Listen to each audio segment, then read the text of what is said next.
Looking to start a church, business, or nonprofit organization in 2022? Do you need help forming an LLC, applying for a copyright or trademark, revising church laws, crafting a succession plan, or developing a compensation package for your pastor and staff? Contact the law office of Travell Travis, a Richmond-based legal boutique focused on the needs of pastors, entrepreneurs, creatives, and our community. Let's make your vision a reality in 2022. Visit TravellTravis.com. That's TRAVELL Travis.com. If you're concerned about the future of your organization when you step down, then Where Will the Mantle Fall? A biblical and legal guide to succession planning is a must-read for you. It delves into the scriptural and legal aspect of succession planning, characteristics of successors, the people, the process, church bylaws, common myths, even issues with nepotism. Where Will the Mantle Fall? Written by Richmond's own attorney, Pastor Travell Travis, and available at Amazon.com. Good evening, everyone, and welcome to Mantle Mondays. I'm your host, Travell Travis, and we're so glad that you took time out of your schedule to join us tonight for a candid conversation with authors, entrepreneurs, leaders, and pastors. I invite you now to like, invite, share, tag, let someone know that Mantle Mondays is on the air. We're grateful tonight is our season finale of our second season, and we're excited about our guests, and we're excited also about our future of this broadcast. If you're viewing us live tonight on our Facebook and YouTube, as well as Twitter platforms, but also this interview will be replayed on the YLC TV network. And we're also excited to announce that we're also launching our podcast of Mantle Mondays that will start next month. So we have some exciting things in store for Mantle Mondays in this particular ministry. And so tonight for this season finale, I was trying to think of a way to introduce our guests. But once a generation, God raises up a leader that shifts the church forward. In particular, in the Black community, you think of Richard Allen, William Seymour, Thomas Dorsey, Bishop T.D. Jakes, Bishop Paul S. Morton, and even Kirk Franklin, and our guest tonight. I refer to him as the apostle to the millennials, bridging the gap between generations, denominations, and races. I met him 14 years ago, a young minister in college that was invited to come and speak at my first convention as youth president for the Way of the Cross Church, and he wrecked the place in a matter of minutes. I followed his life in ministry from Preach Hard in the Paint to the YLC Retreat and Conference, and now to Spirit and Truth Ministries. Although I'm a pastor and 10 years older than him, I will say this: I am assigned to his voice. And there's no other voice during the course of the week that I listen to more than his. Whether it's Spirit and Truth, whether it's his spontaneous live videos, whether it's master classes or any of his products that he has to offer. If he's anywhere in Virginia and I can get to him, I'm going to make the effort to hear him live and in person. I'm grateful for the ministry, the gift, and the man. Our guest tonight for the season 2 finale of Mantle Mondays, the one and only Elder Mark Moore Jr. Wow. Wait a minute. I wasn't ready for all of this. But I love you, sir, man, and I respect you. Wait a minute. I'm honored. I am beyond honored. What a joy it is to be able to be here with you and the Mantle Monday community. I am an absolute fan of everything that you do.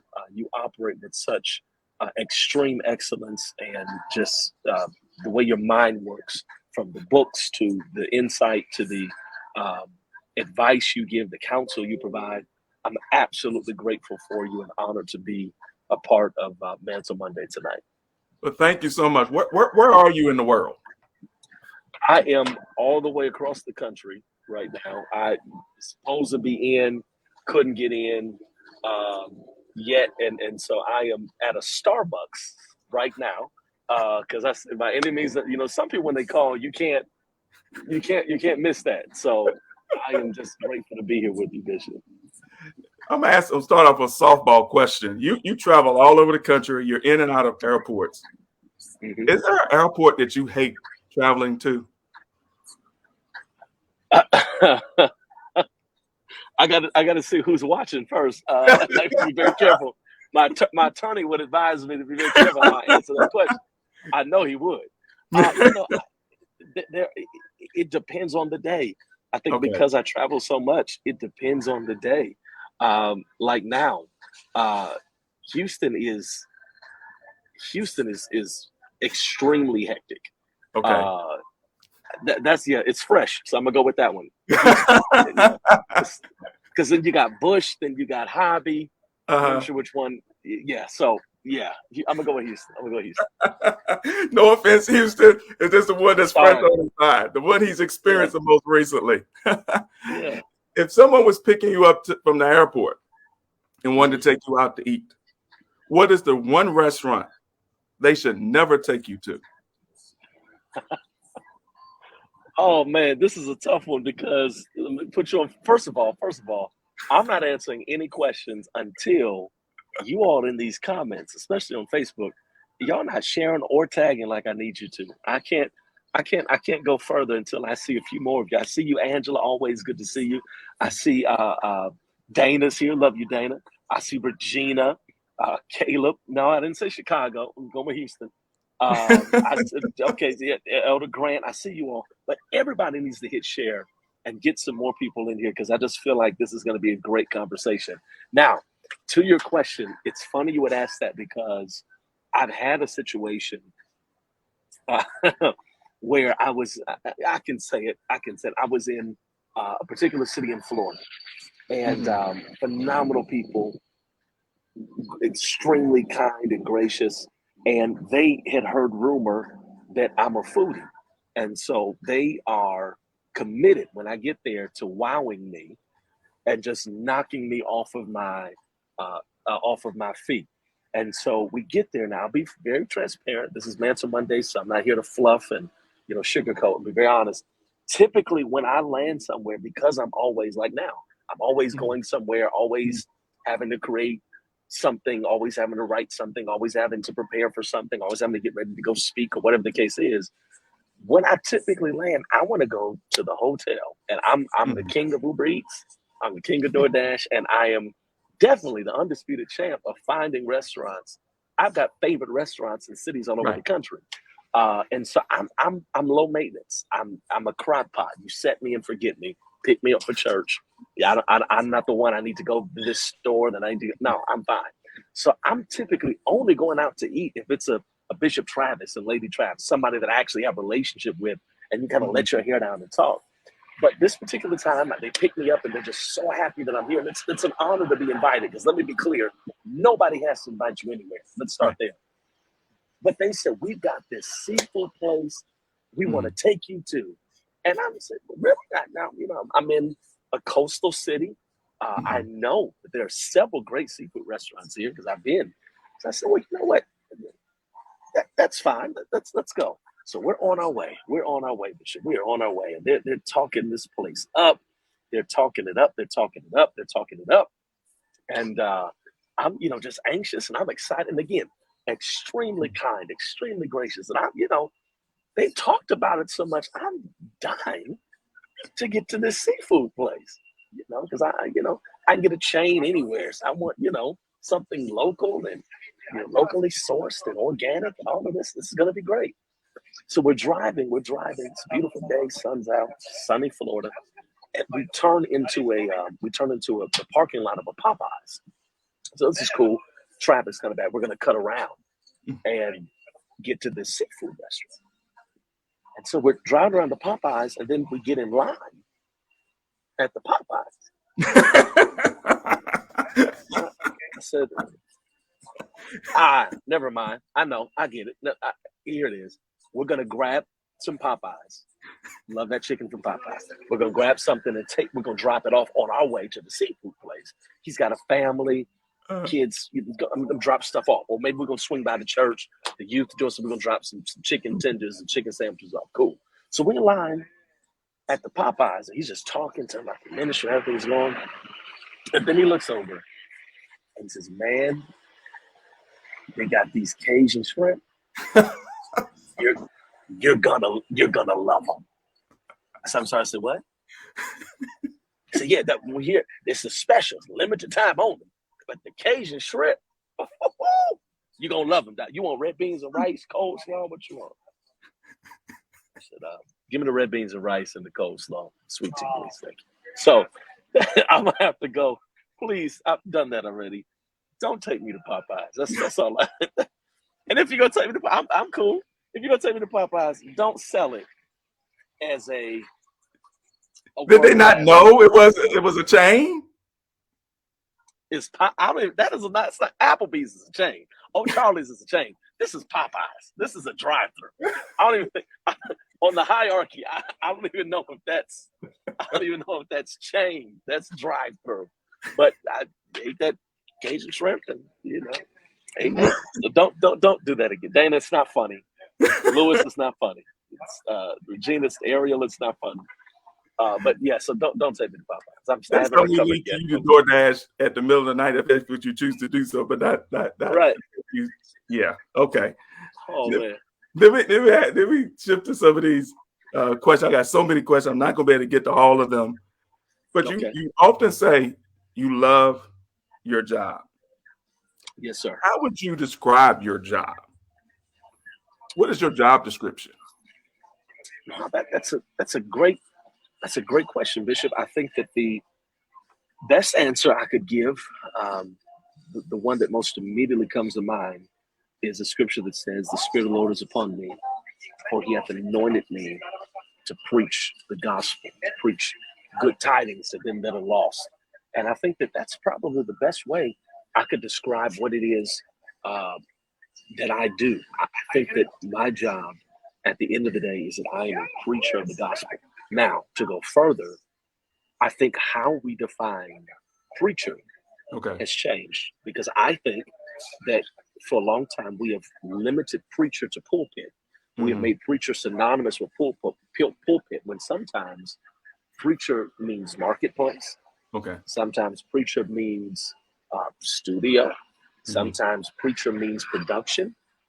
I think of it in these terms. If you see it as your responsibility to communicate, that's the word, to communicate the good news, however that comes out, whatever medium, whatever platform, I see that as my role. So, of course, that has a pulpit presentation, that has a production presentation, that has different ways that it comes out. But that's my job, to communicate the good news. That's what I see it. And I appreciate that answer, because my thinking was the complete opposite, that you're so much more than just a preacher. But then you swing it back around and said, no, when it's all said and done, that's who I am. I'm a preacher. Are you a preacherpreneur? Well, according to the T-shirt, yes.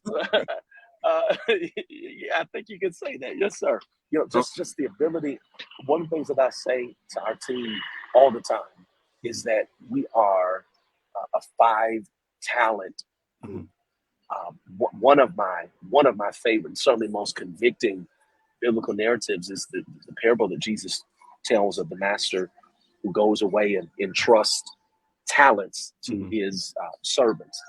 One he gives 1, to one he gives 2, to one he gives 5, and so forth. And the beauty of that passage in my mind is that it shows us that we're not supposed to manage whatever we've been trusted with. We're not supposed to maintain what we've been trusted with.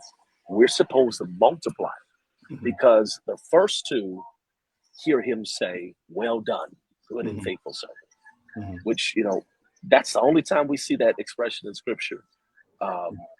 But the one that brought back the 1 talent, I always read it as the investor's mad because he lost his money. He didn't lose anything, Bishop.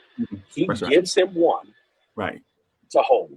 I'm trusting you with this. I'm going away. He comes back. Hey, let's get a report. What'd you guys do with what I gave you? He takes that 1 and brings it back. So essentially what he did was he maintained. He managed. He didn't lose. but he didn't add, he didn't multiply, he didn't grow it. And so I think that, our job, our talent, or rather our task right through here should be to multiply whatever it is that we've been trusted with. And so I think that that's a thought, an idea that drives and fuels so much of what I do and how I try to do it, Bishop. People look at you, they see your picture on flyers for major conferences. You have the largest Christian conference. You have presidential candidates.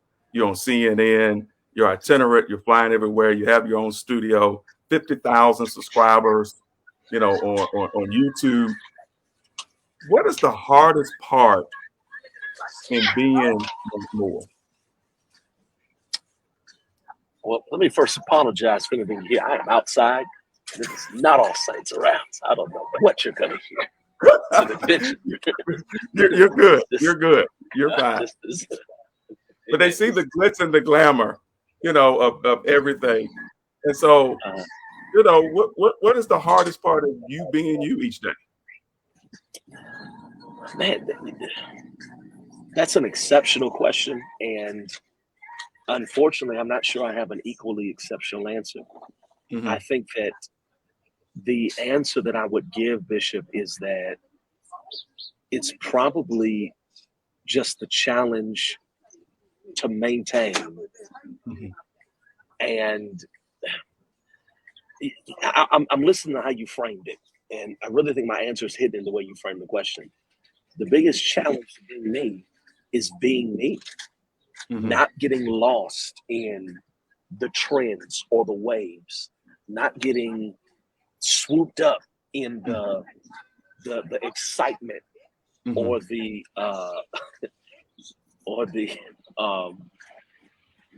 I'm sorry, just the I don't know. It's so. I was listening to somebody the other day, and they mm-hmm. were saying how easy it is to become contaminated by the mm-hmm. environment, mm-hmm. and I think that just that drive to stay pure and to stay focused and to stay committed, that's not easy.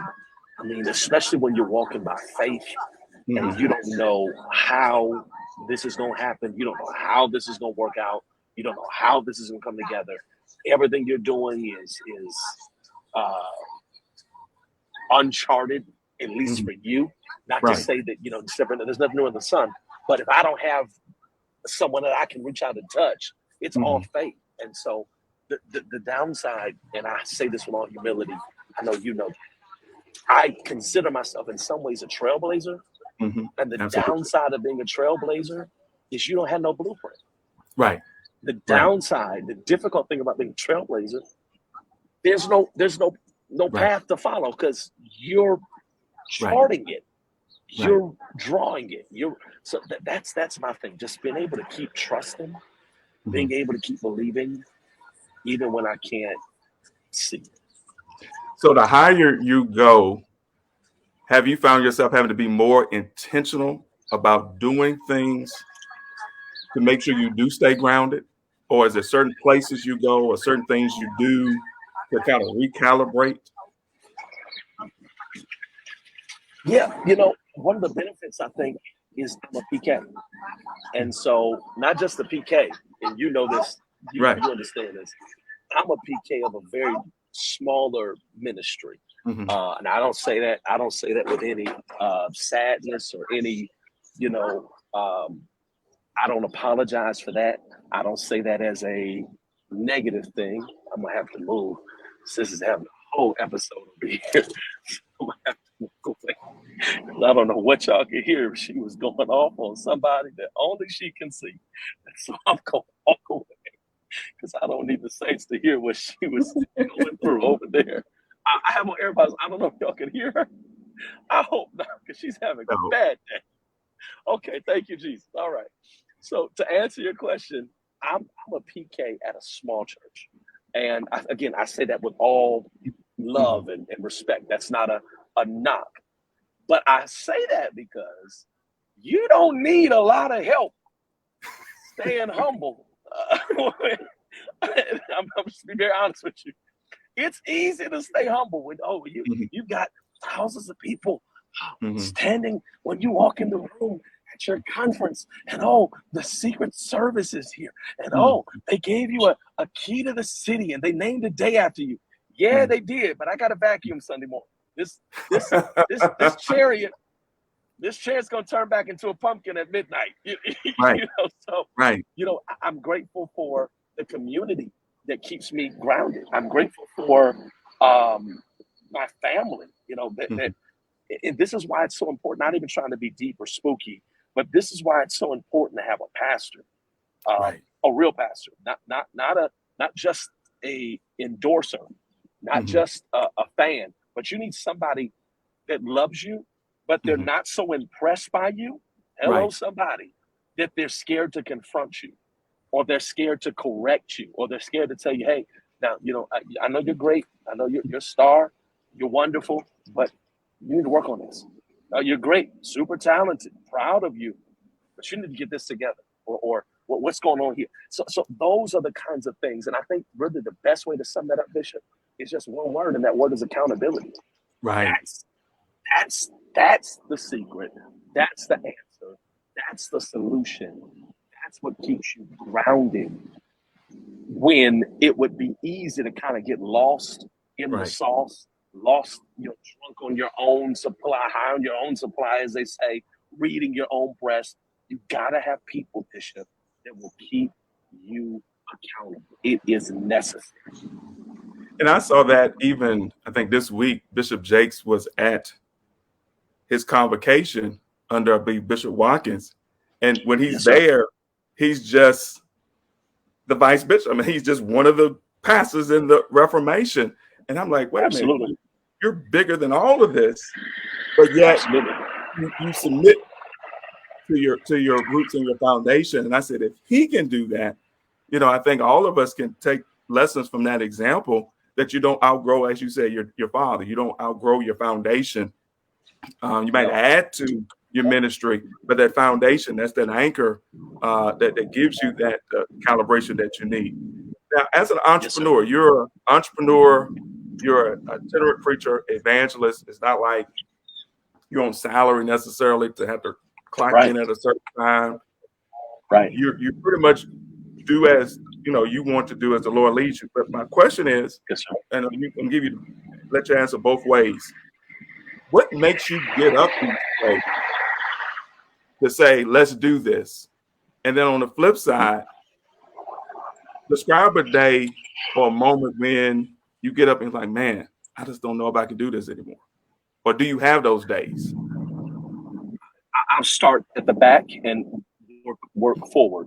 The short answer is yes. Yes. I would argue that anybody that has never had serious conversation about quitting, anyone rather, that has never had, I'm not talking about thought crossed my mind. No, you wrote out a plan. You got the classifieds out. You Googled salaries. I got a degree. I can do something. Anybody that hasn't done that has not really given themselves or committed themselves fully to something bigger than them. Right. Because as a visionary, as someone that's entrepreneurial, there's always, I'll say, at least the illusion of safety or the illusion of security in something that's more traditional or stable. Right. And you haven't really done entrepreneurship until you've felt as if this is it. It's over. Well, I got to do something else. And that's when your faith, that's when your drive, your determination, your intellect, your ingenuity, that's when all of that comes to light in a whole new way. But to the first part of the question, what gets me up in the morning? It's this lady named Sally Mae that calls, texts, emails, DMs, whatever other platform, Yes. And that's one thing. Second thing is my car drinks a lot of gas. Third thing, I like to eat, not just Popeyes neither. So the Bible says, if a man doesn't work, that man doesn't eat. And so the part of the answer is just that innate manhood. A man has to contribute. A man has to, provide and take care of, and so forth and so on. But then the other side is just the reminder and the fact that I know that there's something I have to do. Mm-hmm. There's something I have to do, not from the standpoint of just, I got to meet that. No. There's something bigger that I have to do. There's a contribution I have to make. There's a legacy I have to leave. I've been blessed to inherit the legacy, Mm-hmm. and certainly that's a blessing, but it's also a push. It's also a reminder that, wait a minute, one of these days, I got to leave one of these. Right. I'm grateful. I'm only what I am. I am what I am only because of the shoulders I stand on and the lines of the lines have fallen to me in pleasant places. But what's my son gonna talk about? I rave about my father and what he's done for me. I rave about my grandfathers and the platforms they built and the shoulders that they allow me to stand. But what if the Lord delays is coming? What are my grandchildren going to say? Right. Are they going to say my granddad had great grandfathers? Are they going to look at me and say, man, my grandfather, he really had some really good parents? Well, yeah, I did, but that's all I didn't add to it. The scripture comes to mind, to add thou to it. Right. What am I going to tack on to this at the end of the day? So that's what keeps me pressing mission. You're a phenomenal leader. Your work speaks for itself. The fruit is there. No one has to question, your leadership ability and what you've been able to do in terms of seeing it and it coming to pass. Whatever God drops in your spirit, you put together the plan and God makes it happen. What aspects of leadership do you find the most easy or natural? And what aspects of being a leader do you find a challenge or you find yourself having to, be more intentional on working on? Great question, Bishop. Again, I think, personally speaking, the easiest part is the fun part. And for most of us, the fun part is on stage. Okay. The fun part is dealing with the people. The fun part is shaking hands and kissing babies, right? That's the fun part. Right. The fun part, I go this far, is the vision cast and we're going to do this and we're going to create this and we're going to have this and I want to map this out this way and blah, blah, blah, blah. That's the fun part. That's the easy part. But the easy part is only possible because of success with the hard part. Right. And the hard part is, for me, fundraising. Oh, my goodness. Oh. But you're a natural. You're gifted. No.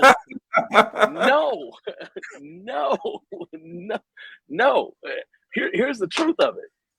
The truth of it is because of extreme favor and just the grace of God, he's given enough testimonies that I can point to and say, hey, this is what he did.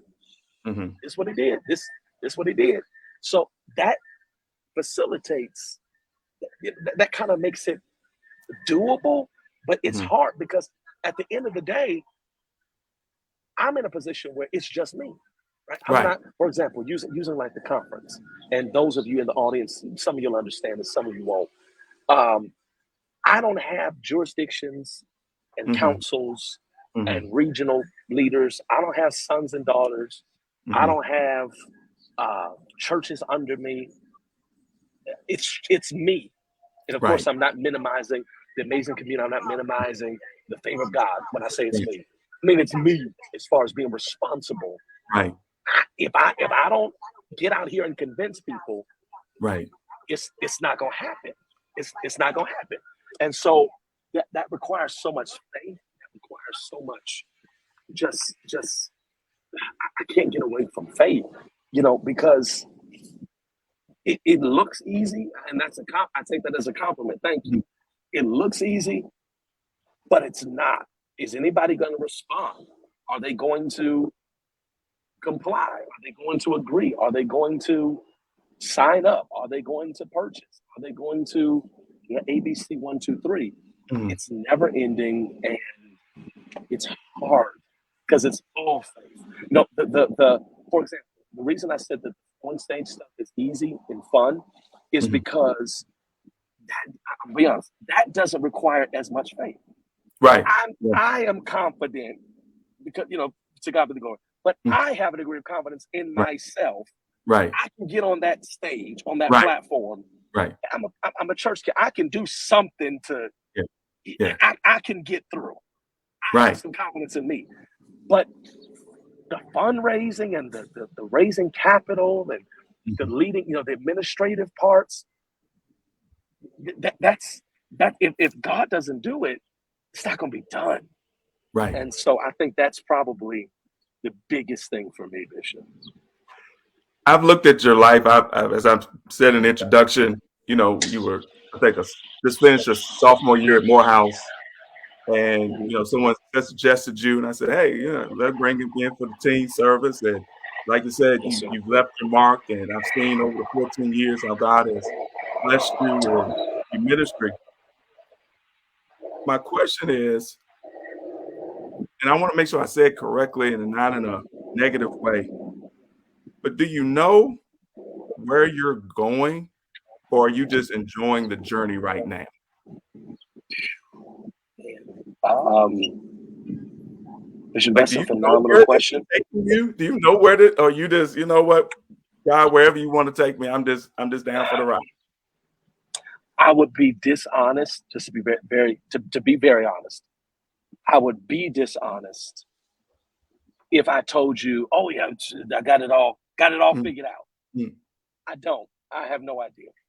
What I know is that I'm at least trying to be surrendered mhm, and trying to just stay in the flow, Bishop, just stay in the vein, and just really, really trying to keep a yes, mhm, because I think that I have to remember. We all have to remember that the steps of a good man are ordered mhm, by the Lord, and if I trust Him with my steps, then I can trust Him with the destination. And so my goal is just to keep my ear to the ground right, and really, well, that's the more secular expression. My goal is really to keep my ear to God's mouth. right, What are you saying? What are you doing? Sometimes, I think He leads by what He provides. mhm, Sometimes I think He leads by what He withholds. right, And, you know, that's the biggest thing for me, just trying to stay in His flow. Because if I start getting into I want to do this, so and so's mhm, doing that, then my problem is I'm afraid I'll step out of that grace that I've been operating with. And everything, please be clear, everything all the little stuff I'm doing is because of nothing but right, the grace that He's allowed me to walk in. And right, so the grace is connected to obedience. And so that's just why I don't know what's that. I mean, I'll put it in this term or in this light. I had no idea I was going to be doing a studio. right, right, I had no idea. right, I'm a church boy that started having conferences, and I could kind of explain that because I mhm, come from right, presiding bishops and right, and major leaders. My mom was an event planner. I right, watched her organize my grandfather's conventions all of my life. My mhm, dad, senior pastor, I've watched mhm, him host conferences and conventions and or revivals and all these things. So I can kind of make sense of that. But I don't come from production. right. I don't know how to do this. This is all him. And so if I keep listening to him, my only prayer is, Lord, just I'll keep saying yes if you keep speaking. And that's what I admire about you. I think I've said it. You are definitely a water walker. You're definitely a Noah hearing the voice of God to build an ark when there's never been rain, to build something that has never been done before. And so we lift you up in prayer constantly because, as you said, you're doing what God tells you, and you don't know when He might, was it the pillar of fire, cloud by day and the pillar of fire by night? That's good. You That's don't good. know when It He's going to tell you moves. to move, where to Yep. go. but we're behind you, and we trust you that where God leads you, we want to support you, and we believe in what you're doing. You mentioned your ear to the mouth of God. One of the things that I admire and amazes me so much about you is that you have spirit and truth. You're preaching 3 times a Sunday, plus Bible class, or even now extra service. You have your itinerant preaching, plus you have your master classes, conference in a click, digital ministry blueprint. You're running, the conference, the studio, et cetera, et cetera, et cetera, et cetera, et cetera. How do you manage to find time to hear from God? Because so many people, when they get to your level with your schedule, it's almost as if they don't have. I listen to you preach. Today, on Mondays, I binge watch the 3 services from Sunday. I know God speaks to you. I know he gives you fresh bread, fresh revelation, that it requires intense time with God, but you're all over the country. Yes, sir. So how do you manage to have that time with God to get those downloads and marching orders to go forward? Well, to full disclosure, I would be less than honest if I presented it as something that's easy. But if you're committed to it and if you're systematic, it works. So, for example, it doesn't matter where I am, Atlanta, Houston, Detroit, Baltimore, Seattle, doesn't matter where I am. I got to wake up Mhm, somewhere. I got to go to sleep mhm, somewhere. What I do between those 2 points is up to me. So, yeah, I mhm, have to get to a plan. Yeah, I have to stand and preach. Yes, I have to do an interview, whatever. But I determine what time I get up. mhm. I determine what time I go to bed.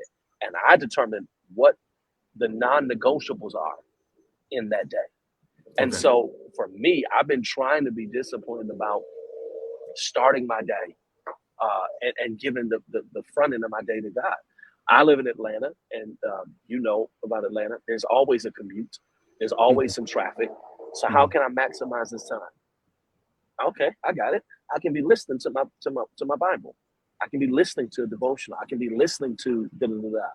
I can be waiting on a meeting. I can get some reading or some studying. And then again, that prayer time, that's got to be non-negotiable for all of us. Whether you do yours at the top of the day, end of the day, if you take a lunch break, whatever. It's just about being intentional about getting it. Some okay. people they can understand it if we talk about it like the gym. So Mhm, some people rain, snow, sleet, hail, fire, tornado, earthquake, hurricane.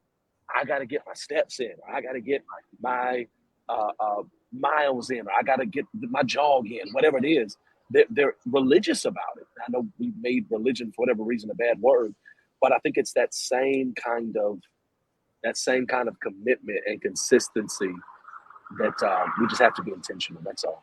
because most people, when I look at, aren't both. You are still very itinerant. You traveling, in and out of cities throughout the week. But most itinerant preachers aren't preaching 3 times a day on Sunday and Yeah. having a Bible class and having something new and fresh to the world to see. And so I'm always amazed, how God is able to whether it's a message he gives you on the airplane or the train or the car, the fact, or even with the studio and recording, you have to have Yes. a month's worth of sermons for that two Every days, 2 weeks. whatever day for recording. Every 2 weeks.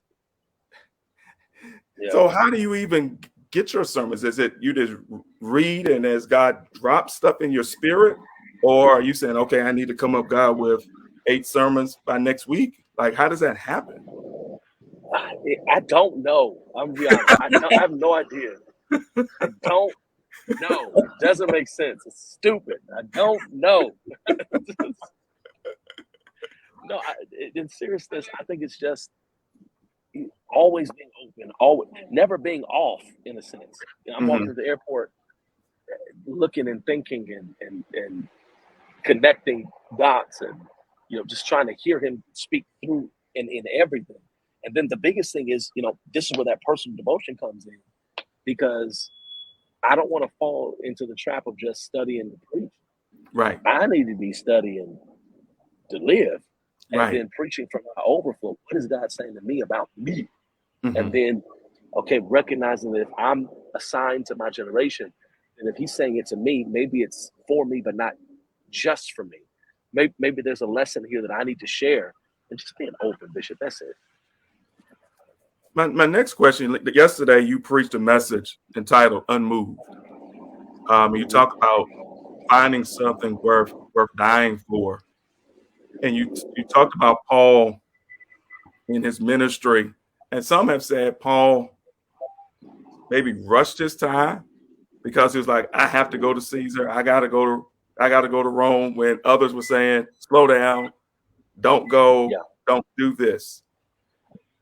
Do you believe that preachers, this kind of get into the Mantle Monday succession planning, do you believe we as preachers can actually rush our time? Or do you think our time is predetermined? There's nothing we can do to shorten or extend our time? No, I absolutely think. I think choice is such a buzzword right now for so many reasons in our country. But I fully believe that God gives us choice. And I fully believe that I have set before you an open door. Mm-hmm. He does not say, I have set you in such and such a room. Mm-hmm. I set before you a door. Mm-hmm. What does that indicate? That indicates a choice. You can walk through it. Right. You can walk away. You can close the door. But God, I set the door there. What are you going to do about it? So I think we can absolutely mess up, ruin, destroy, hinder, delay, whatever synonym you want to use. We can absolutely slow ourselves down. We can move too fast. We can leave too soon. I think about Elijah at the brook. God tells him, go to Cherith. I have commanded the ravens to sustain you and feed you there. Well, what happens if he doesn't go there? He's going to be crying and praying, God, send me somebody. God said, I did. I sent it to the place you're supposed to be. So you could delay your destiny. You can abort it. You can slow it down. I think about like Samson. And if I have to jump devices because of the battery, I'm not going away. So if I go out for a second, I'll be right back in. But Samson, we've heard him preached forever. And to me, it's such a tragic story because even when we try to make it a shout, they get killed more people in his death than he could have. That's not something to shout about. He died. Right. He died way too soon. How many? He killed more people in his death than he had killed up until that point in his life. Right. But that's because his life ended. Right. How many more people?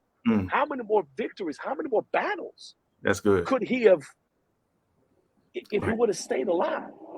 And so I think that we can absolutely mess it, absolutely blow it, absolutely ruin it. And that's why we have to stay sensitive. That's why we have to stay open. Yep. That's why we have to stay open. And we'll be right back after these short announcements. We got you back? Okay. Look at that. Look at that. It's easier to master. Hold on. Let me hook these speakers up, or these AirPods up. Well, while he's doing that, we invite you to like, invite, share, tag. Let someone know that Mantle Mondays is on the air with our season 2 finale with our guest tonight, Elder Mark Moore Jr. He's dropping knowledge. And if there's questions that you may have for him, we invite you to put those questions in the comment so that you may be able to ask those questions. He's open tonight to share, to impart, to take your questions. And so once again, we thank God for Elder Moore being with us tonight. You good, sir? I think so. Can you hear me? Yes, sir. We hear you good. You good. So my follow-up question then, you mentioned the points of being grounded. You mentioned the importance of having that devotional time and we talked about preachers rushing their time, if you will. Right. How do you personally manage self-care from a physical, spiritual, and mental standpoint? Skip. I'm you. You gonna get hate mail if I talk about this. I am not the one.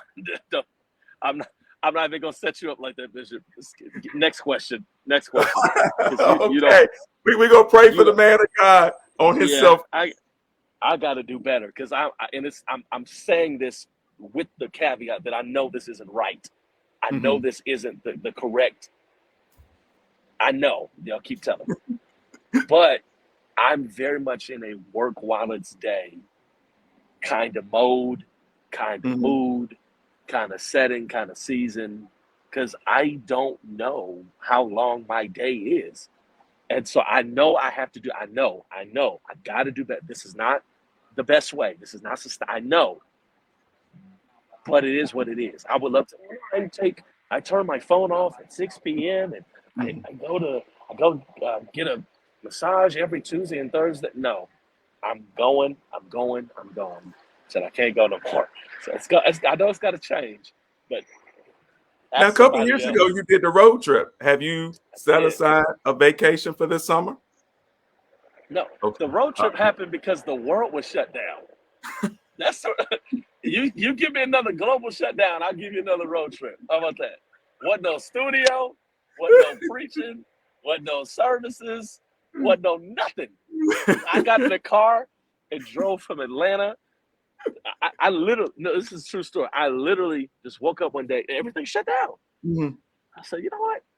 I'm gonna do what I've never been able to do before, and just go with no agenda. So Mhm. I got up, packed a bag with a few little necessities, few little clothes, and went to the airport and rented a car. And I said, "Yeah, I want a car with unlimited mileage." They said, "Okay, cool. Where are you going?" I don't know. Unlimited mileage, and They're gonna yeah, change the give it to contract me for because 2 weeks. of you after that trip. I got in the rental car at uh, the airport, got on 20 West, and just started driving. I have nowhere to go. I have no agenda. So let me just see what I see. I drove from Atlanta through Alabama, through Mississippi, through Louisiana, through Texas, through Arizona, up through no, through New Mexico, up through Colorado, up through Wyoming. No, up through Montana. No, I didn't. Colorado. Then I went to Wyoming. Then I went through down to Utah. Then I had another meeting I had to get to at a funeral or something, I think, and I had to get back. And I was like, wait, I can't drive back in 2 days. So I had to stop at the airport and just fly back to Atlanta. But I had I was just moving. wow. Just moving. In this social media era, you're faced with something that previous generation, previous preachers haven't had to deal with. You're very accessible, probably at times too accessible. Yeah. Anybody can slide in your DM. Anybody can inbox you. Sometimes you even welcome, hey, hit me up, on social media. How do you set boundaries and how do you manage access and Yeah. accessibility? Man, that's a phenomenal. You're killing this. This is something that I'm learning now. And I want to first say, I think that and I'm not the only one, but I owe some of these voices an apology Mhm. because from a distance, Mhm. I thought they were just arrogant. Right. I thought they were just aloof. But what I've discovered is sometimes it's not arrogance, it's anxiety. Mhm. Mhm. It's hard for me to just open up and be because number one, who sent you? Right. Right. Two, who are you? Are you really who you say Mhm. you are? Mhm. Mhm. What do you want? Is this a phishing scam? Is this because I don't mean any disrespect, but some people are off. Some people are Right. off, Absolutely. and Absolutely. and I certainly don't mean I'm certainly not intending to make light or to Mhm. minimize or to attack anyone or to downplay mental illness or anything of that nature, but the higher that profile goes, or the higher the visibility, the higher the distribution, you attract all kind of things, and sometimes it's for lack of a better term, it's dangerous. And Right. so I'm really trying to learn how to do that, and I think it's just really a balancing act between, kind, cordial, and still a degree of guardedness. I think that has to be something that we're intentional about. Access within parameters, and then access to certain areas. Right. It's crazy because some people, Bishop, they'll watch you online and they'll feel like they know you. Right. Like, no, Absolutely. I know him. We never had a conversation. Mm-hmm. We've never been in the same room, but I Mm-hmm. know you. I commented on your post and you liked my comment. We're friends now. Mm-hmm. Not necessarily. That's not what that means. So just really the wisdom is the principal thing. So just trying to use wisdom and be discerning. Be discerning, because a lot of people come with an agenda, and the danger is becoming jaded to where Right. you don't. You're looking at everybody suspiciously, Right. and everybody gets a side eye. No, the balance is you're here for the people. You're a people person. You're in the people business. Right. And so you can't do that and not serve, not talk to, not communicate with people. If you look at the ministry of Jesus, challenged people followed him. Mm-hmm. Oppressed people followed him. Right. Unstable people followed him. And he said, well, yeah, of course they do. I didn't come for those that are healthy. He said, the Right. well don't need a physician. This is what I'm here for. You know what I mean? So it's balancing that and keeping it in priority and remembering I'm here for this. I'm here for them. While also maintaining enough boundary and distance to not become common too. Because sometimes Right. the danger, Bishop, honestly, the danger is not an assassin. Right. The greater threat is Right. your voice becoming common. Right. That's the Right. greater threat. I'm Wow. not, I know we have our security measures and Mhm. our security protocol, and I understand. I'm not minimizing that, but the Right. greater danger is my voice becoming common. So when I speak, all you hear is Mark, right? Mm-hmm. All you hear, oh, that's just Mark. No, when I speak, I need you to hear. No, that's a man of God, and I think that commonness is one of the greatest dangers of too much accessibility and openness. Quite honestly. In your answer, you actually leading me to my next two questions, but I'm going to separate them. You mentioned about being guarded. Is there a way to be guarded but not gated when it comes to adding people to your team? Mm. Yes, and the answer is in one word: time. Okay. I think that time is the great.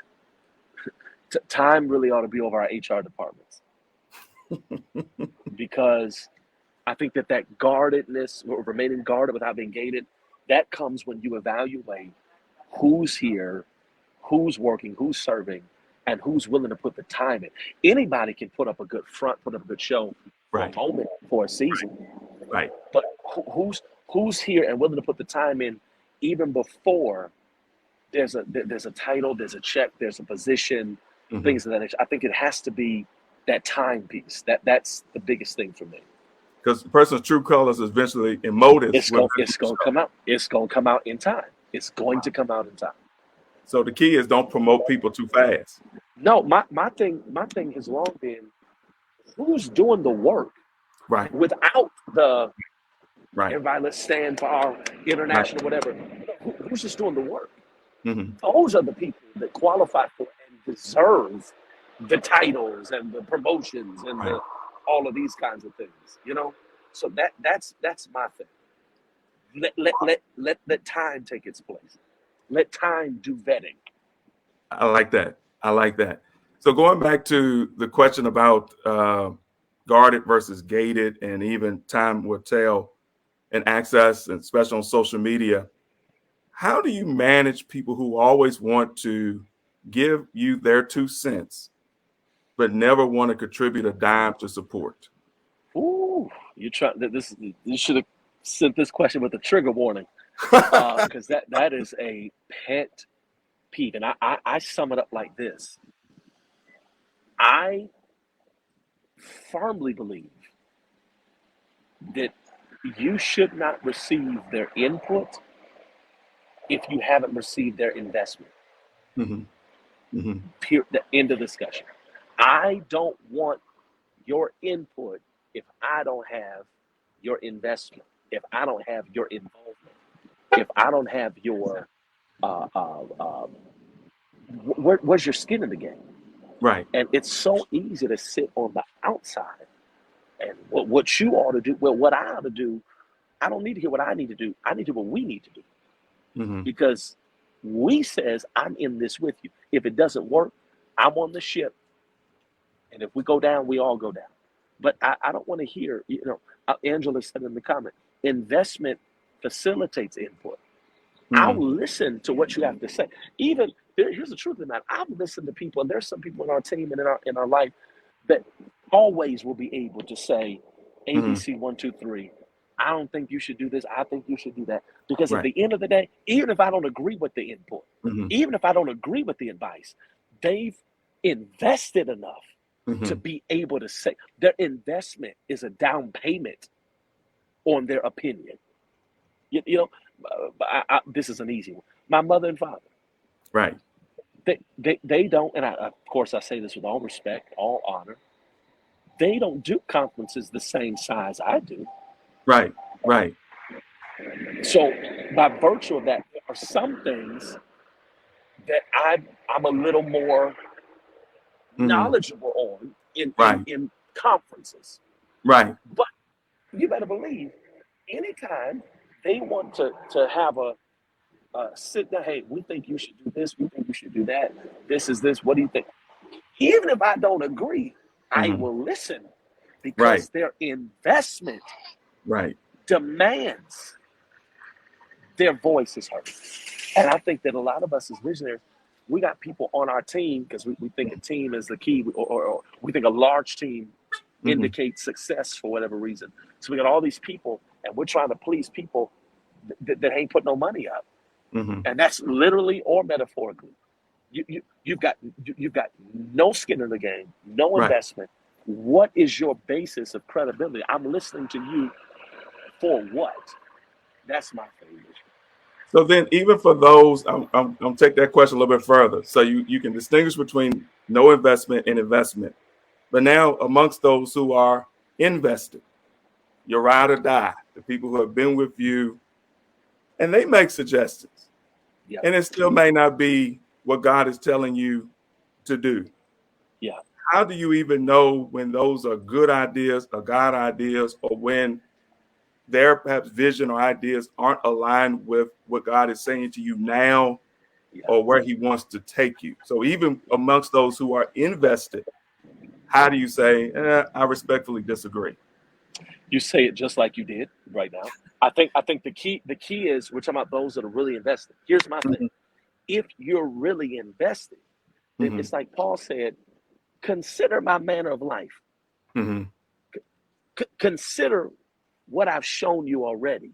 Hmm. So I think that it's a thing. If they're really invested and if they're in that key inner circle, you all ought to be able to disagree strongly. Hmm. Almost not, I'll be very honest. In some of our YLC meetings, we would take a retreat every year and plan and all that. We had some knockdown drag outs. Hmm. But I gave them room to do that again because of the investment. But at the end of the day, they gave me room to do whatever I decided Right. we were gonna do because of my history. Right. So we don't think you should this. We don't think you should that. This doesn't seem like a good idea. Da, da, da. But once we get down to all right, y'all, I heard you. Hmm. This is what we're gonna do. Okay, well let's do it. Because you're allowed to disagree. Right. You're not allowed to disobey. Wow. Wow. Wow. And Wow. at a certain point, if you're only here because I do what you tell me, then this isn't my vision no more. Right. This Right. your vision. If you're Right. going to quit, take your bat and ball, go home because Hmm. we didn't do it your way, well, then maybe you need to start your own conference. Because at the end of the day, here's the thing. I have to take the L if it doesn't work. Right. Nobody's going to say, hey, you know that thing that so-and-so volunteered for? It didn't work. No, because they don't know Hmm. your name. They know my name. My name is on the bottom of the contract. Right. For X number of hundreds of thousands of dollars, we got to pay this and da-da-da. So if it doesn't work, I'm the stakeholder. So it's important that you have people that are in your key positions that trust the God in you. So Hmm. even, hey, you know, I don't understand, but I know what happened last time you said God said. Last time you said God said it worked. So because I believe I'm assigned to you and I trust you, we have history together. Hmm. I'm gonna ride with you. That's I how don't that want to. goes. I don't want to get you in trouble, and you may not be able to answer. Your eyebrows went up. I don't want, and you may not be able to discuss this because it's too fresh. Okay. But I think it's a leadership question. You made a decision to move your Sunday night from 7 o'clock to 4 o'clock, perhaps for the right reason. Summertime, people out and about. So you had the right, I guess, you had the right diagnosis, but perhaps the wrong remedy or prescription. So the diagnosis was, hey, people out and about, summertime, whatever, let's move it up. But then I think I've heard you say twice, uh, we would never do that again. So you hear your team, Yes, sir. you you make a decision to make a change, but then you also quickly have to make a decision to say, well, that was the change in the wrong direction. What is that process like? I guess if you could share without sharing. No, I can share with Sharon.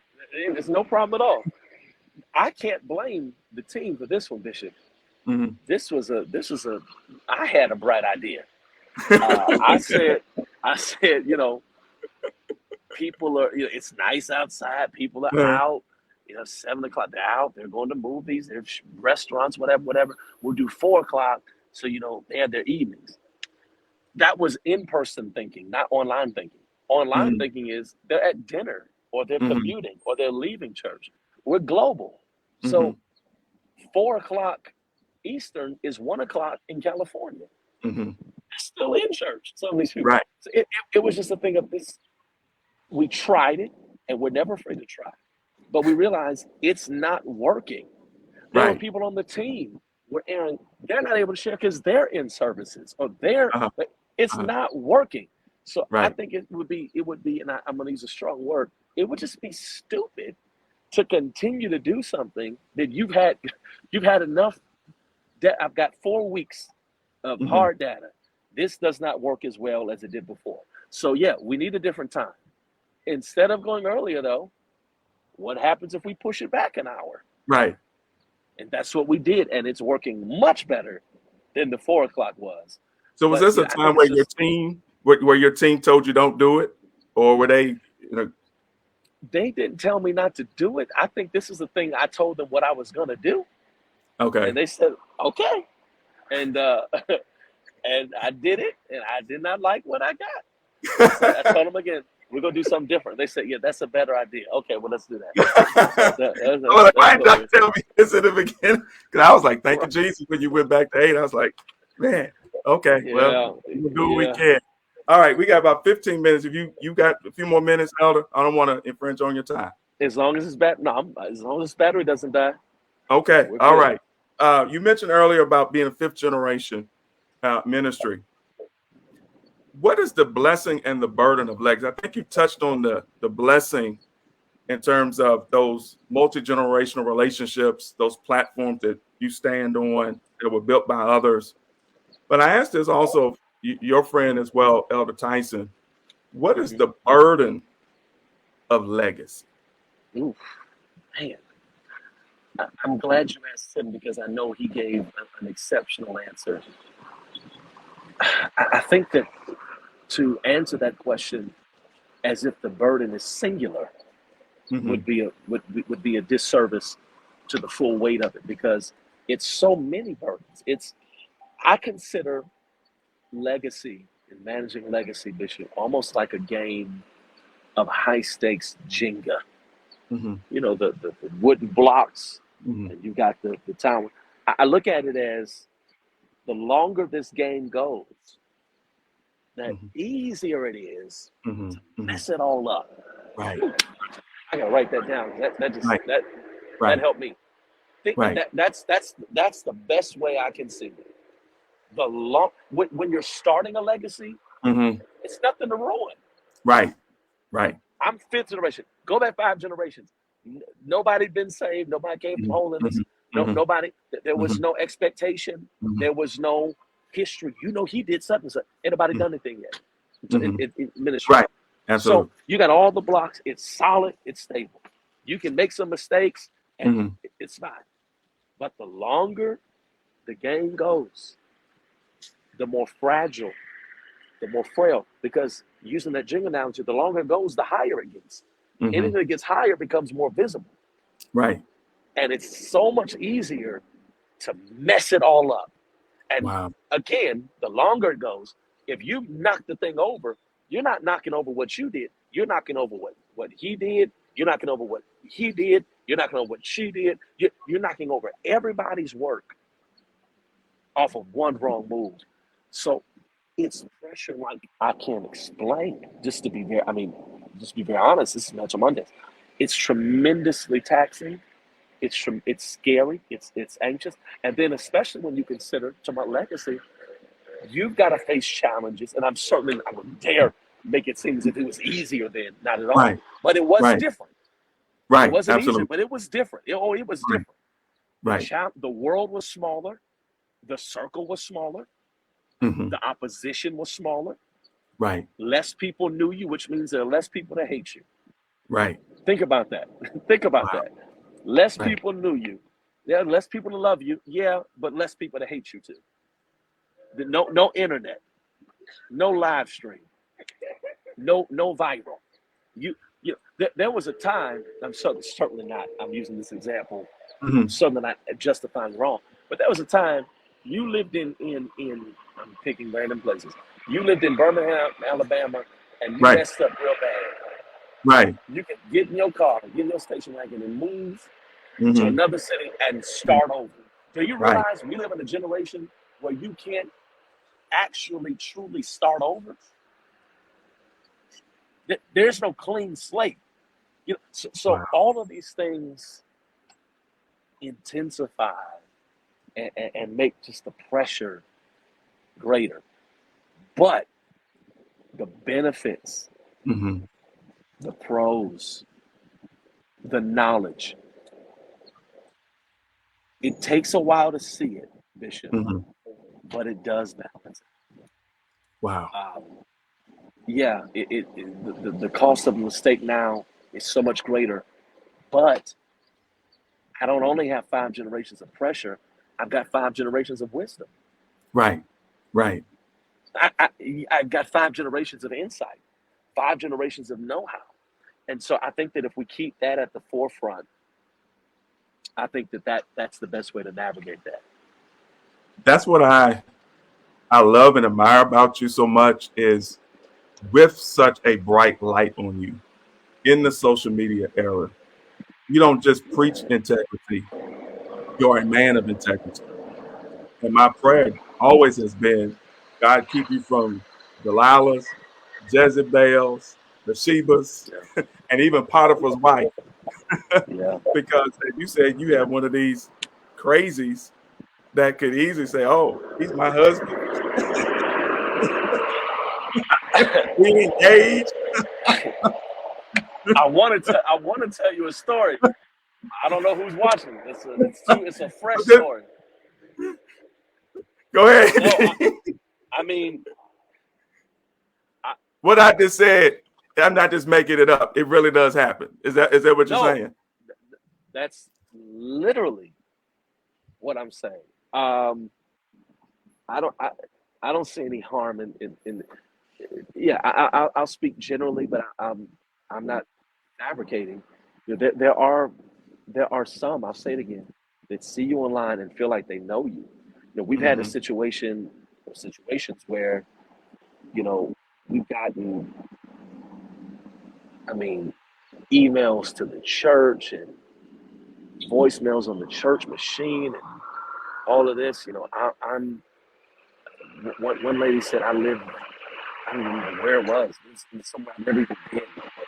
Um, and I'm calling the FBI because he's speaking to me through my computer and he astral projects into my room and he's spying on me at work and I keep hearing his voice and I mean all of this kind of crazy stuff. And you know, yeah, it's a different day. I'll just say that. And that's It's a the different stuff day. they don't see you preach through. And that's why I wanted to share, like, they see you preach and you stir the crowd and have a good Yeah. church, but you may have just got one of those voicemails, text messages, inbox that just rattled you. And Yeah, somehow we had. you have to, I'll tell you. I'll tell you because this is Metal Monday. We had a situation at one of our live services in the last month where someone came from out of town that I've never met. I didn't follow them on social media. I've had zero conversation. Again, to be clear, this is not somebody. Well, we used to talk. We used to be mhm, friends. mhm, There's literally been no connection, and they were posting. They took pictures off of Instagram and like made collages and side by sides. This is my king, and we're so happy together. I've never met you. And so some of the ministry team found out about it. And they reached out.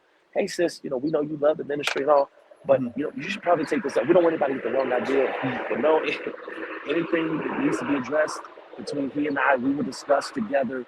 I've never met you. We never talked at all. And showed up to the studio, and they they knew who they were because they opened their iPad to go to the Bible. They walked in while I'm up preaching, and they opened the iPad to the Bible, and their iPad screensaver is just my face all over it. It's like, this is kind of strange. And so Wow. when they, realized they were kind of being surveyed, then they go out and they get in their car and they block the driveway. It was a whole situation. Then we're like, how did they even get here? Well, they registered under a different name. They used my name, her first name, my last name. Whoa, So it's like, and so I'm up preaching and I get a note. Uh-huh. Don't be alarmed, but what? Don't be, Well, so who's it's your Peter those. on the team that cuts the ears off? No. It's a couple of them. I can't tell you who they are because they're there. They're there. You got some Hold on Peters there. on the team. They're there. They're there. But just stuff like that. It's like, ooh, this is That's demonic different. and just mental. I mean, that's just so many layers. Wow. If you're watching, if you've ever gleaned anything from this man of God, you owe it to God and to this man of God to keep him covered in prayer. With Please. this generation is so skeptical and cynical, fault finding, critical. Anywhere he goes, anything he does, anything he preaches is subject to go viral. People now can doctor pictures. People can splice, a voice and create stuff.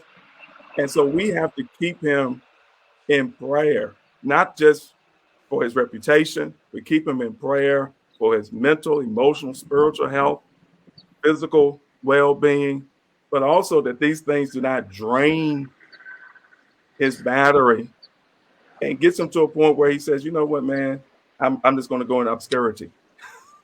Yeah. And so we have to keep this man of God in prayer as he feeds us. The least we can do is pray for my wife. I appreciate that. She's already put on here. This interview has been a blessing Oh to wow. you. Elder Moore typically wants you to sow into YLC, but there have been times, and I'm glad when your birthday came out, you actually put your Cash App up. Because there were times when I felt led. I said, if I was an old deacon in the church, I would want to walk up to you, shake your hand, and just put some money in your hand. Wow. And I know you're a visionary, and whatever comes to you, ultimately going to go to, the conference and the things that you do. But there are times I wanted to touch your hand. And so Yes. tonight, many of you are Wild Seed contributors, Spirit and Truth contributors, or perhaps you're led to put something in his hand to say, I want to bless you personally. Now, what you choose to do with it, that's your prerogative, that's your business. But we want to sow into him and or the ministry. He has proven solid, good ground. And so his reputation speaks for itself, his integrity, his preaching, his visionary leadership, Thank you. what he speaks manifests. And so I want you to sow into him. I have other questions, but I think the conversation has somewhat shifted. In wrap up, Elder Moore, YOC 2022, tell us why we should be there. You have to be there, if for no other reason. It's the last one. We're retiring YLC this year. It's going to take place. I have a big announcement coming in the next week or so. But I will say it's going to be at the very end of the year. I'll say that. And it's going to be the last dance, so to speak. We're sending it off right. And you need to be there. So stay tuned, stay close, stay connected. It's going to be special. And thank you, Bishop, so much for having me. Do you have political aspirations? It's funny you should say that. No, but people keep. No, I'm being serious. I don't know why you asked that. You tell me offline, I guess. But the last few places I've gone, I've had prophetic voices, speak that, and I see you in this and all that. I have zero aspiration. If I'm not going to be president, I don't want to be nothing else, and I don't want to run for president. So no, but It can't be harder than what you're doing now. This is this training ground. You can handle all this. I don't know if I received that, but people keep asking me about that, and I keep saying no. So I don't know what that's about, but amen. Well, I mean, you had more presidential candidates at one forum than some of the town hall meetings and presidential debates of some of the major networks. You and the ones that didn't show up, they invited you to come to their different sessions and stuff like that. So, whether you just provide the platform to come or you become the person yourself, I think that God has graced you even for that arena. Wow. If you choose to go there and God leads you there. Well, thank you. Thank you. I feel like that would lock me in to where I couldn't do what I need to do. Do it for one term. I mean, you ain't got to do it for life. We'll talk. We'll see. You be the you move start an Atlanta location and you become dual, so you can be my campaign manager. Yeah. You ain't got to stay. You ain't got to stay forever. So wow, I'm going to end this interview here. I'm going to ask everyone once again to like, invite, share, tag. I had questions about bridging the gap between generations, and this just means we have to do a part 2. Right. Okay. Let's do it. I appreciate it. I honor you for that. Thank you so much. I know you're busy. I know you just landed. I know you haven't even checked in your hotel yet. I know you have a busy week, but you took time out to talk with me and to talk to those who are watching tonight.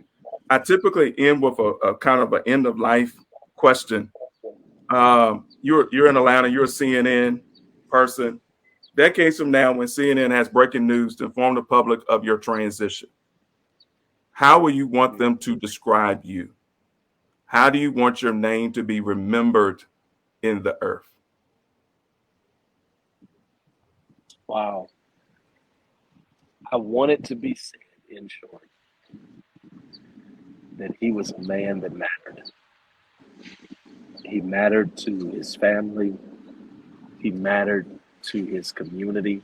He mattered to his region, his state, his country. He mattered to the world. He mattered to the kingdom. I want it to be said that someone passed today who made the lives of everyone they encountered better. And as much as I want to hear, as much as I want them to say great things on CNN, as much as I want them to say great things on Fox News, as much as I want them to say great things on CNBC or TMZ, what I really want to be said on the day I transition is well done, my good and faithful servant. If I can get there, if I can do that, it'll be a life well lived. Thank you so much, Bishop. Thank you, Elder Moore, for your life and your ministry, for your pour, for your sacrifice, for everything you mean to me, my family, the kingdom. I'm going to do something I've never done. This is season 1. We had 24 episodes. Season 2, we had 12 episodes. I have always asked the guests to have final words and to pray for the viewers. Tonight, I'm led to flip it around. I want to pray for you, if you will allow. And Absolutely. Those of you that are watching, there's no way to unmute you and have you to come on. But if you're watching now, if you're watching the replay, if you're watching it on YLC or the podcast, I want you to touch and agree with me right now. If you're watching on television, you got your device in your hand, or you stretch your hand towards whatever screen you're watching on. I want us to touch and agree for this man of God. Fathers, in the name of Jesus, I thank you for Mark A. Moore Jr. I thank you for his life. I thank you for his ministry. I thank you for his sacrifice, his service. I thank you for his visionary leadership, his innovation. I thank you for his yes, when he could have easily said, no, not going to do it, can't do it, not even going to try.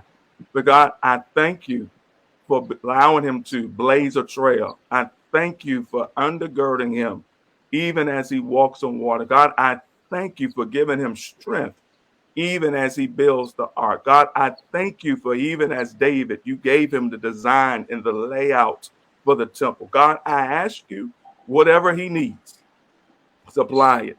Whatever hinders him, remove the obstacle, remove the impediment. God, whatever health challenges that may be even in his bloodline, God, I pray for health, longevity, for strength. Oh God, make the journey easier, make the labor smoother, oh God. I pray, God, that you will be the wind beneath his wings, oh God, even as you take him to higher heights. Even when he feels like he can't go on, that the load is too heavy, the light is too bright, the critics are too loud. God, I ask you in the name of Jesus, God, that you will renew his strength, help him to mount up as wings as an eagle, run and not be weary, and walk and not faint. God, let his ladder be greater. God, more territory, more ministry, more souls, more messages, more opportunities. God, I ask you, oh God, to cover him, cover his name, cover his body, cover his ministry, cover his reputation, cover his legacy, even to the third and fourth generation after him, that what was started before he was even thought about will remain even after he's gone. God, I pray. You said in your word, some works will pass away in the fire because it's made of hay and stubble. But God, I pray that this man's work will continue to grow and expand, that it would increase, not just in this country, but even around the globe, even for generations yet to be born. God, I ask you, God, to cover him, protect him, and bless him and sustain him, and even help us that you've assigned to support him. Help us to be the resources that he needs. Help us to give him the wise counsel that he needs. Help us to give him the affirmation that he needs. Help us to give him the finances that he needs, that he can do whatever you have put in his charge and care to accomplish in the earth. But this is my prayer this night for this voice, this servant and man of God. Was in Jesus' name I pray. And all of God's people say, amen. Wow. Thank you. Thank you. Thank you. Love Thank you, you. man of God. I honor you. I appreciate you. I love you too. Take care, Bishop. Good night, everybody. Thank you for joining us tonight for the season finale, season 2 of Mantle Mondays. This has been a great journey. This second season, what started out last year, is just a virtual book release for our second book, Where Will the Mantle Fall? A Biblical and Legal Guide to Succession Planning. The goal was just to have a virtual book release, and it became a series, 24 episodes, year 1. Thought we were done. God said, come back and do a second season, 12 episodes.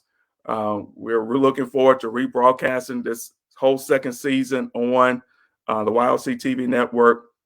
And as we announced today, led by God, that we're also going to distribute the Mantle Mondays as a podcast through Spotify, Apple Play, Google, Amazon, all the podcast platforms. So if you're a podcast person and that's a way that you perhaps travel or exercise or get information, we invite you to look for us on those podcasts. And so tonight, I want to thank my wife, who has been the executive producer of every episode. She's behind the scenes. And so a lot of times you never get to see her, but she pulls it all together, the commercials, the comments, and making sure all the technology works. My children, they're also being trained to support. And we just thank God for the journey. We thank God for the connections. We thank God for the information and inspiration that has come through this Mantle Monday series. If it's been a blessing to you, we don't ask for anything financially, although there's cost in terms of sowing into our guests and distributing on other platforms.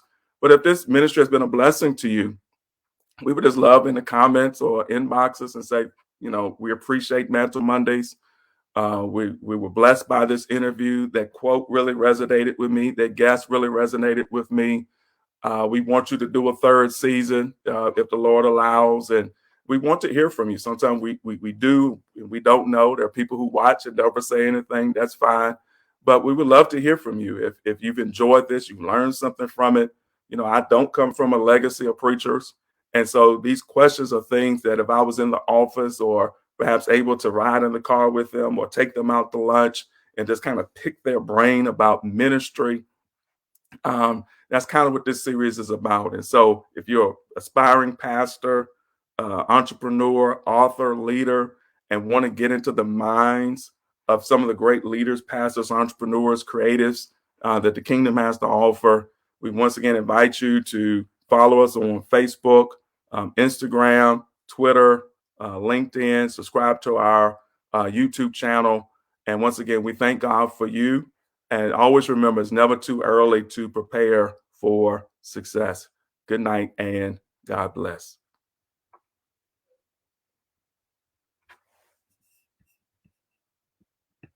Looking to start a church, business, or nonprofit organization in 2022? Do you need help forming an LLC, applying for a copyright or trademark, revising church laws, crafting a succession plan, or developing a compensation package for your pastor and staff? Contact the law office of Travell Travis, a Richmond-based legal boutique focused on the needs of pastors, entrepreneurs.